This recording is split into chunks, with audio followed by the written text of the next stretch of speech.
All right, we are here with Mr. Canada himself, Tom Wright, a brand new UFC market here in Winnipeg, Manitoba. A great response, Tom. First day ticket sales, I believe, a gate over $3 million on day number one. That's the number. We set a new venue record for the MTS Center. Beat the group, I think it's called the Rolling Stones. Who? Yeah, I know them. I'm a big Stones fan, so that's a nice... Did you see them in Toronto recently? I did not, unfortunately.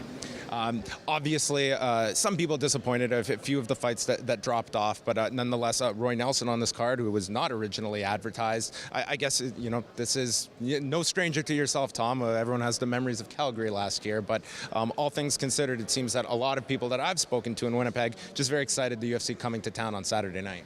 There's no question, and John, you know as well as I do, that injuries happen in not just our sport, but any sport.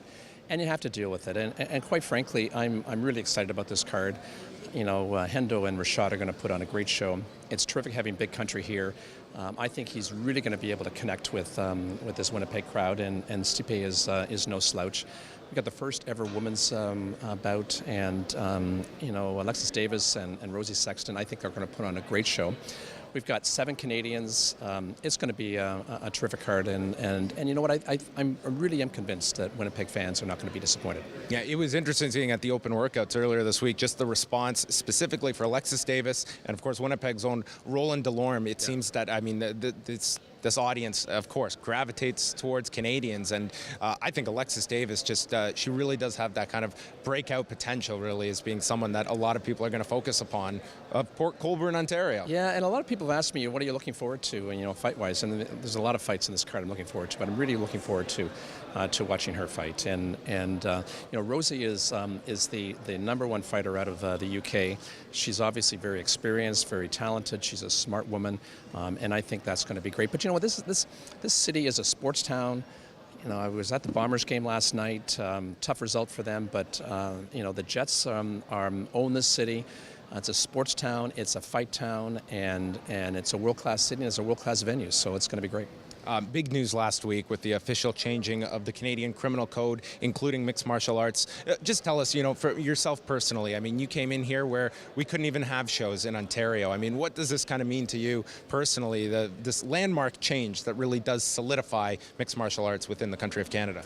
Well, it's a big deal. It's not often you change the criminal code, especially the section that was written back in 1934. But I think it's just an example of our approach to making sure that we get our sport properly regulated, properly sanctioned in as many jurisdictions, not only in Canada but around the world, because it's all about growing the sport. It's all about growing mixed martial arts. It's all about making sure that there's that standard and rigor for fighter health and fighter safety that's always there. And as we've said in many cases, we said it in Ontario before we got overturned there, that it's always a matter of when, not if. We felt that we would be successful in changing the criminal code. It was a matter of when, not if. And frankly, the last stronghold in North America is New York State, and we will get there. It is a matter of when, not if. And we're patient. We'll do it properly. We'll get things going, and we'll do it the right way. And in the end, our fans, our athletes, and the sport of mixed martial arts will be the beneficiaries. With your experience working with so many of the different commissions here in Canada and specifically Ontario, has the UFC been leaning on you at all for New York? Are you involved with any of that's going on? Is the UFC really even, is there much to do on the UFC's end, or is it simply the assembly that it's kind of a wait-and-see approach? Well, you know what, you can't just sort of take a back seat. You have to be proactive. You have to be responsibly assertive, when it comes to these kinds of things. We help as we can, but we've got great people in our regulatory team. You've interviewed many of them. You know them from Mark Ratner to Mike Mersch to Lawrence Epstein. Dana and Lorenzo were involved. We will get this over the hill, at least over the goal line, to use a football metaphor, in New York. And who knows when it'll happen, but it will happen.